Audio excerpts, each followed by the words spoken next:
So yeah, I got some questions because it seems like there's a resurgence of westerns lately, like independent, low budget, and even like in Hmm. South Africa, they've even got like a Oh, western genre thing going on now, where they're pumping out like these really gritty grindhouse westerns. And I don't know that's what's awesome. spurred this whole movement That's in a the western genre. yeah. I don't. I can't really speak to what spurred the movement, but I mean, I love westerns. I mean, I obviously, I mean, I grew up watching westerns, loving westerns, and then they kind of disappeared for a while. I mean, you've had a few good ones in the last what 15, 20 years, but not a lot, as you say. And I I grew up in the Mojave Desert, Hmm. so on horses, wandering around as a kid, thinking about treasure and cowboys and Indians and all that. And it was like, I've been away from it for many years, lived in LA and then on the East Coast. And then I brought my family back here about 10 years ago. And, I'll drive out to these areas and they're beautiful. They're remote, they're austere, they're beautiful. And I just started going, what can I shoot out here? That it's just so great. I've got this gigantic set and Western kind of steps into that. You know what I mean? It's like you Hmm. can't really shoot an urban comedy or something out there. So I thought, hey, I want to shoot something that's an adventure, and you can only do so much adventure on a super low budget. But Hmm. I wanted to get as much adventure as I could with some comedy and some mystery and something that could kind of appeal to everybody. What was your script process like for getting this together? Did you have a certain story that you knew you had to tell, or did it just kind of No, evolve as you started doing it? no, it was kind of weird. When I moved into this house up here in the high desert, I'm there right now. It was my grandmother's house, and she actually homesteaded in this area, so real old school, Native American background, and you just grew up with these great stories. And she had these books that she used to keep around called Treasures of the West, and it was all these myths, legends that I would dream about. And so when you're out there, you're like, I wonder what's in that cave. Hmm. I wonder what's down that ravine. And so you take that, and there's actually a story you can actually look up called Lost Ship of the Desert. And it's a legend. I mean, nobody really knows. This one guy saw it, and he said he brought gold off it, and then he went back. That's the trick, is finding it again. It's almost like the ocean. And finding it again he couldn't do. So it exists, this lost ship of the desert that maybe came up through the Baja Peninsula or something like that. And I was playing with that idea, and then one day I had my youngest son. We were out exploring. I have an old Land Cruiser. We were out exploring, and we found this sort of remote, dry lake bed. It was secret. It was really like cool, and we were like, "What the heck? This is like, how do you get here? Like, how do I find this again?" And while we were there, a plane actually came over and landed. And my son was all scared because I was saying, "Hey, this could be like a drug deal we're seeing or something."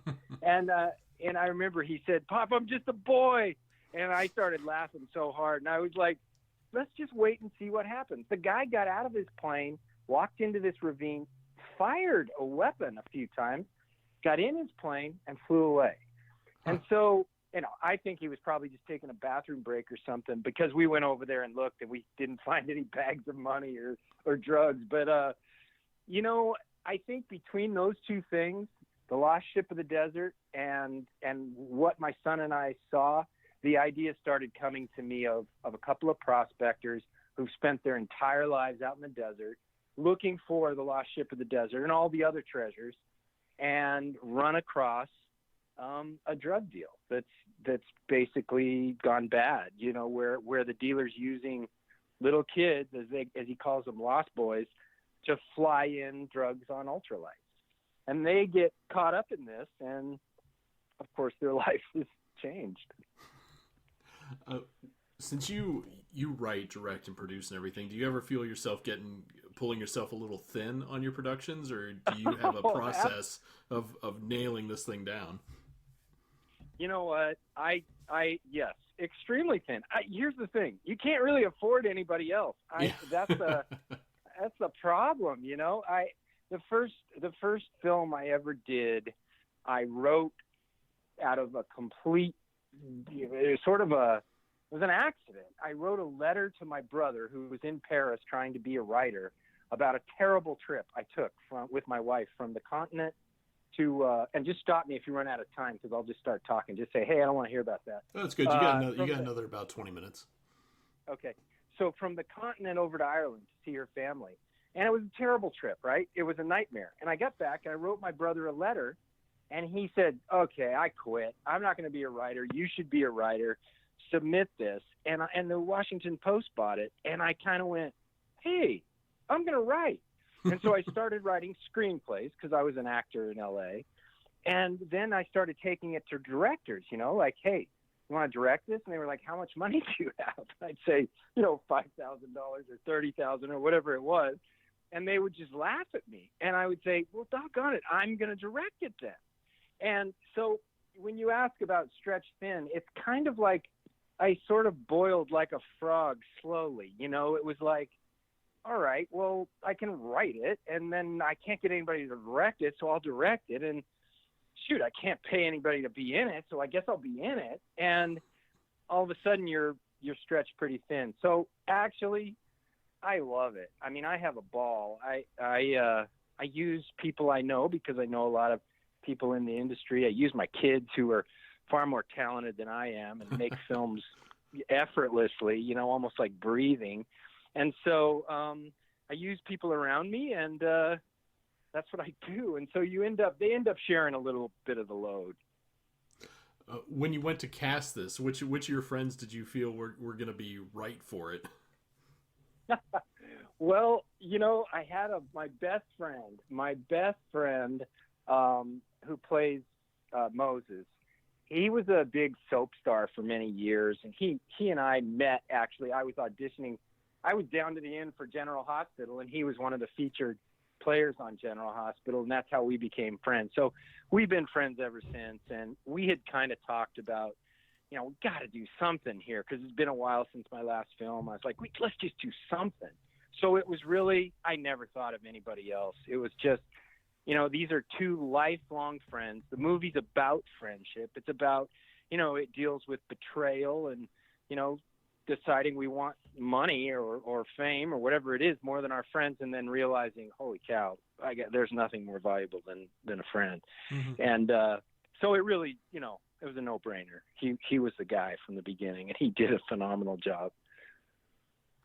And he's a pro, you know, and he was on my first film as well, so he understood what it's like working on a small film, and he had you know, you really need the heart of not only your actors but your crew to be on your side to stick with it, you know, because otherwise it's like, look, I'm into overtime and meal penalty, and you're like, oh gosh, I'm in trouble. What were some of the challenges you faced while you did film this, aside from the normal stuff like a small budget and the time constraint? I'll tell you what was the biggest challenge, and what was also the greatest reward. My family and anybody on this is probably going to talk about it the rest of their lives, is we shot this thing way out in the Mojave Desert, and trying to find a place where we could make a base, you know, was tough. And I mean, I really crisscrossed this area for months trying to set up the shots, to find how we could get water and food and gas and things like that. Mm-hmm. I found a ranch that was willing to rent to us. And then, you know, we had some local people that donated trailers, and we rented a few trailers and generators. But getting out to the locations every day, you know, with your bathrooms and, water and food, and just to transport people to some of these locations in vehicles. Most of the vehicles had to be 4-wheel drive. Mm-hmm. So that was the biggest challenge for sure. Is getting there. And I mean, you see it when you see the film, you'll see it's like, wow, where are they? It's really beautiful. When you have to manage that kind of issue where you're trying to keep your cast happy, but you also have limited resources, how did you manage that?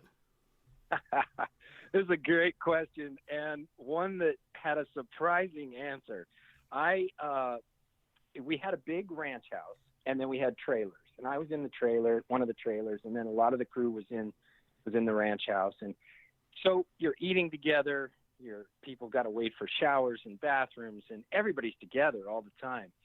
And my cinematographer, I used a number of young Russian guys who are just phenomenally gifted. And my cinematographer, who is Russian, a guy named Igor Pavlotsky, he loves a game called Magic. And initially there was a lot of sort of, you know how it is, people are egos, right? The whole job is getting us to set our egos aside and serve a story. That's it. That's what I preach every day. But look, you have egos, actors, whatever. Our production designer, he came in like thinking he had way more experience than anybody else. And all of a sudden, when Igor started bringing up magic, and then the production designer, a guy named Burns, decided he liked magic as well. They both realized they love magic. The entire crew and cast, most of them, would play magic every night until about midnight. And they loved it. It was epic. They talked about it the next day, and they couldn't wait for the next game. And I'm telling you, it kind of held us together. It's a real stroke of luck. I haven't played Magic since the mid '90s, so I'm surprised that such a esoteric card game would be so beloved by this group of people in the middle of the desert. No, trust me, it came out of left field, and I had never even heard of the game. And I was like, I'd watch every now and then. I'd just be like, guys, I can't play. I got to figure out tomorrow. But there was one other crazy element. My son, who played one of the roles, I don't know if you have any of the pictures, but he's the one with the horns on his helmet. Mm-hmm. It's a great look. And he would put on a hat that looked just like a buffalo. And he wore it all day. And he was called Buffalo Roy, and he sort of became like a mascot for the crew. And it was like the crew would say, he would just come up and hug everybody. And so if people were getting frustrated, he would walk up and stand there in front of them with this stupid buffalo hat on and give them a hug, and we'd move on. And it was between that and magic, I swear, it got us out of most fixes.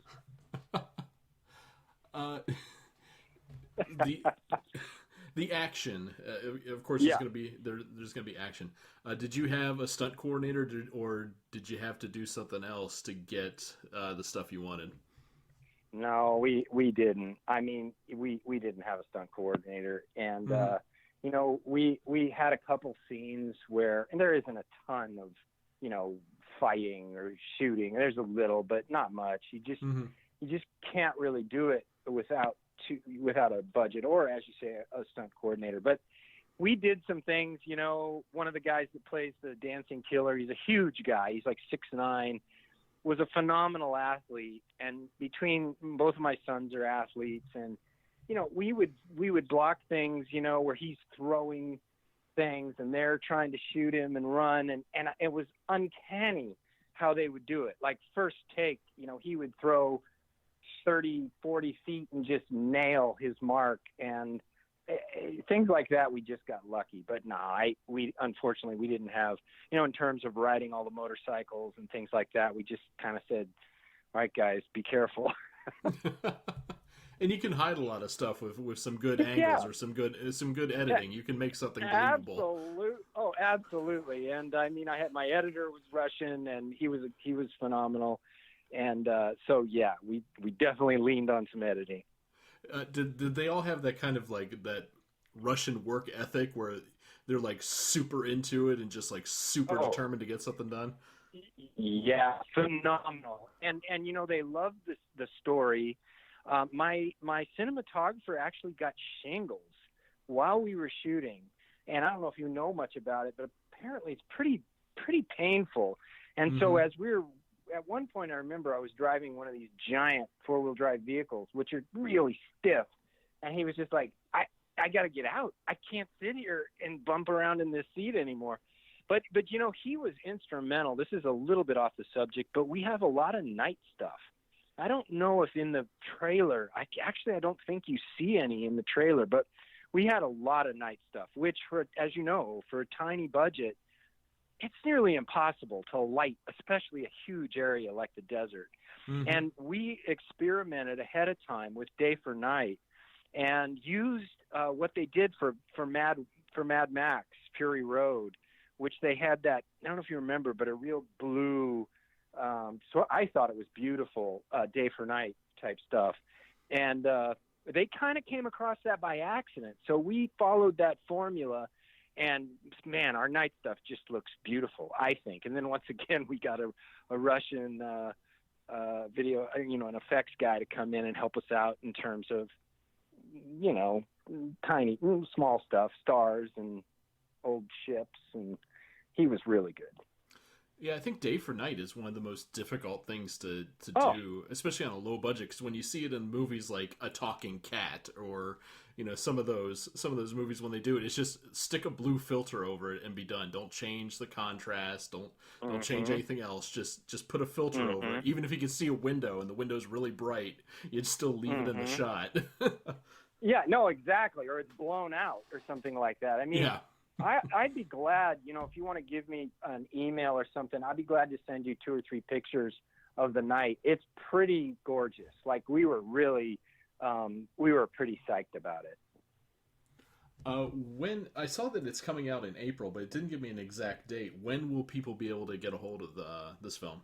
As far as I know, it's the 7th, but honestly, I don't know where. Like, in terms of, obviously they're trying things like a DVD press and Redbox, and hopefully they're trying to get into stores and things like that. And then they immediately go to, the online Amazon, Netflix avenues, things like that. Of course, we'd love to see it there because it's fascinating how many people the film I did before this one is called Noel, and it's on Amazon, and it's just fascinating how many people watch it, or out of the blue are like, hey, I just saw this film. So we're hoping, obviously, for that. Okay. Will you be showing it at any festivals or anything like that? We haven't. It's weird. I've always done really well with festivals in the past. My first film got into Sundance.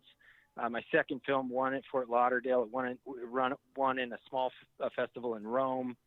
So I was, we've only been done about a year or so, finished with this. 2 years almost. And I thought, gosh, we're going to get into every festival there is. Now, the last film that I played, both films, I play in a little movie house on Cape Cod. If you're a movie fan, someday you got to be there.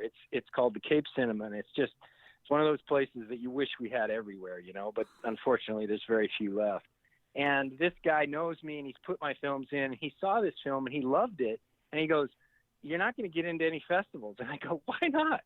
And he goes, "Well, it's just silly and fun, and there's no social agenda." And he goes, "Festivals have changed so much." And I thought he was crazy, but I didn't even get in. I tried a few and didn't even get a response, and I was totally shocked. That's kind of a sad state of our industry when you have to have a certain message. You can't just have enjoyable cinema. You've got to beat someone over the head with some kind of agenda to get in. Well, no, I believe that's kind of the case though right now, and I'm not trying to make excuses. I think we have a really fun film, a really good film. It's not like I've seen a lot of really bad films at these festivals, and even at the good festivals, you see a lot of bad films, and that's not the case. This is a 2020 version. Now, this is going to sound terrible, and I shouldn't even say it, but it's like a 2020 version of like the Apple Dumpling Gang in a way. It's a 2020 version of a family-friendly Mad Max, But I mean, we're not even close in the sense of the violence and whatever. But the austereness, the kids flying in drugs and all that stuff, and yet you have just these two comic old prospectors and a silly premise and a lot of jokes, and a happy ending. And so, my kids and I, we watch so many movies, and you always want to watch a movie that's not just like, okay, this is totally for the kids and I'm going to hate this. you want to watch something that you can all just sit down and go, that was pretty good. Yeah, I don't think there's any negative in someone pitching me a film like that and saying it's like a Don Knotts and Tim Conway movie. I'd be like, yeah, I'd watch that. That's exactly the way I think. I mean, I don't know if you've ever heard of What's Up, Doc, but that's a movie we've probably watched as a family. I mean, to me, it's a choreographed comic masterpiece, and I'm not comparing my film to that, but that's a classic example of a film you can sit down at any point and just shake your head and go, that's amazing. That's hilarious. All right, David, that's all the time I've got. But I thank you very much for taking the time to sit No, down and talk with me about this. And I'm gonna request the screener so I can watch it this okay. week because I'm really looking forward to see what you did with this premise. Awesome. Well, I sure appreciate you taking the time as well, Mike, and I hope you have a good rest of the day. Thank you very much. Have a good one. All right, take care. All right, bye.